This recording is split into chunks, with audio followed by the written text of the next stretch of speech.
all the great things in other high achievers' lives, all the reasons that these successful people that you look up to, that you aspire to be like, are the way they are, have all come from a place of being uncomfortable.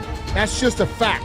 Single biggest reason why people have bad days is because they start them off by looking around at everybody else and seeing what they're doing instead of having the focus and the discipline to actually start your day off with you in control. Because everywhere I look and everywhere I see in today's society, everybody's doing everything they can to be more comfortable. They're looking for the more convenience. They're looking for the quicker. They're looking for the faster. Don't ask for security, ask for adventure. And see, it's not important how long you live. What's important is how you live. I think people are always looking for some sort of, remedy or some shortcut that's going to make them be able to do things that are hard easier. But no, they're hard things for a reason. So they're going to be hard. If they were easy, everyone would do them. We go through life trying to seek security and not coming outside of our comfort zone, and we take most of our stuff with us to the grave. Ask yourself, what's blocking you? What's preventing you from acting? Why don't you have the courage to handle that? Why won't you face that? What are you running away from? What kind of avoidance behavior are you engaged in? Next is, what is the worst thing that can happen when you take action? But you have to make a conscientious decision that you're going to change. And it's not dependent on anybody else. Self-discipline begins with the mastery of your thoughts. If you don't control what you think, you can't control what you do. Understanding how to set up daily routines with alternating brain and body training and killing procrastination. Each and every day that you are breathing in this world, each and every day that you are doing something in this world, you should be focusing on getting better, not worse. Show me your character. Remain disciplined. Stay strong. When it all seems hopeless, keep plugging away. Nothing can stop you if you don't stop for anything. Don't stop for anything. Never break your discipline. Remain faithful to yourself and your vision. You should be understanding that, hey, I can't be this same person on a day in, day out type of way. I got to keep focusing and going further and going harder and going stronger and pushing myself until there's nothing else left to push forward. Okay, so let's say you pick a level of competition where you're always winning.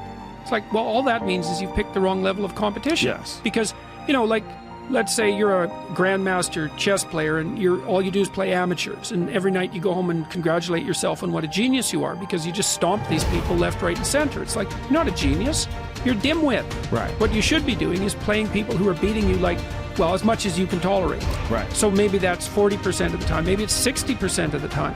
But that way, because to be a winner, you want to be disciplined, you want to know what you're doing, and then you want to be on the edge where your skills are being developed. And if you're going to be on the edge where your skills are going to be developed, you're at a place where losing is always a possibility, because otherwise you're not pushing yourself beyond your current capacity. And so one of the things that I've outlined in 12 Rules for Life is a theory of meaning. Because meaning, as far as I'm concerned, the sense of meaningful engagement is the antidote to malevolence and suffering, essentially. Because you want to have a life that's so engaging that you think, despite the fact that I'm limited and that we're mortal and that life is tragedy and there's evil in the world, despite all that, this is worth doing. And I think that there's a technical meaning that genuinely exists, and that's the meaning that you get when you're in a domain where you have some discipline and some skill. So you're laying out your competence and your ability, but you're simultaneously pushing yourself to develop past where you are. That's really engrossing. What that is doing is expanding your competence. And so life is suffering and betrayal in many senses of the word. But you can adopt a way of traversing through life that is more powerful than the tragedy and the malevolence. It is hard to have the success you want. It's hard to have a jet and freedom and extra houses. And it takes hard work and it takes time. And there's no shortcut. I don't care what anybody thinks. There's no shortcut. Maybe you could have bought Dogecoin and you got lucky. That is the rarest thing in the history of the world. Ed and I would bet we agree. I don't even know. Neither one of us probably invested in crypto when all of our friends said to, because we didn't know it, we didn't feel it, and we missed it. So I'm so blessed if you did for you. But that's not where true wealth is made. You have to work 50% harder than you think you do. You have to get kicked in the teeth more than you think. You have to get questioned by your friends and family and look like the dreamer twice as much as you think. The people you thought were going to support you aren't. Some people are going to talk behind your back. Some friends are going to leave you. And guess what? It's worth every freaking penny. It's worth every moment, every disappointment. There was a gentleman named David Kekich. I met him. He was paralyzed from the neck down. And not always paralyzed. I think it was a jogging car accident. And he had these Kekich credos. It was like a business card that folded out. And one of his Kekich credos, to make him positive, most positive guy you ever met, couldn't move anything below his neck, one of them was, living the hard way is easy, and living the easy way is hard. So before I answer this about multiple streams of income, I think it's really important I tell you this. Living the hard way makes it easy. I could blame a lot of people. And that's the book I was reading. And I put it off on everybody else. It wasn't until I said, you know what, for me to fix this, I gotta read what the f is wrong with David God. Not blame anybody. Read my book, say, okay, I'm afraid of my shadow.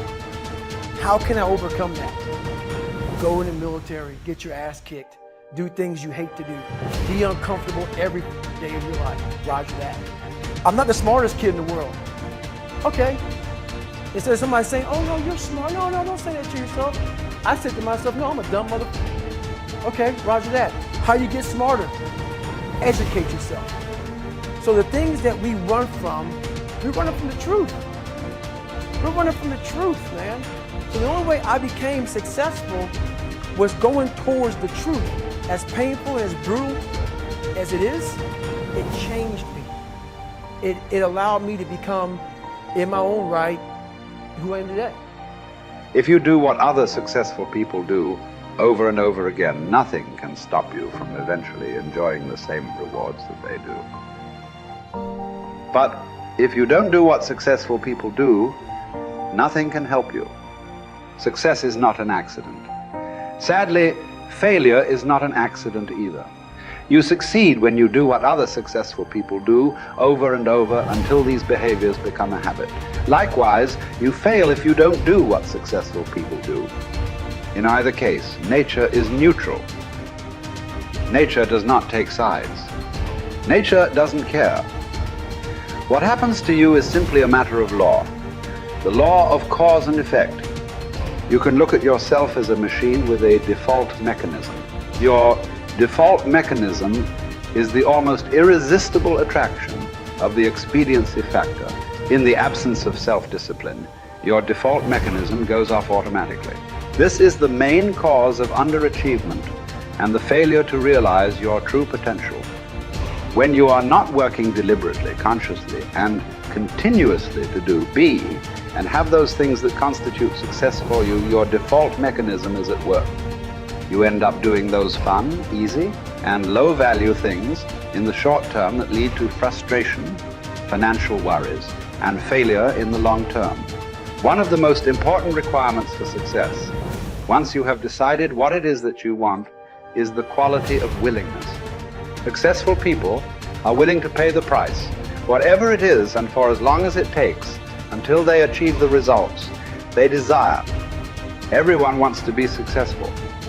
Everyone wants to be healthy, happy, thin, and rich.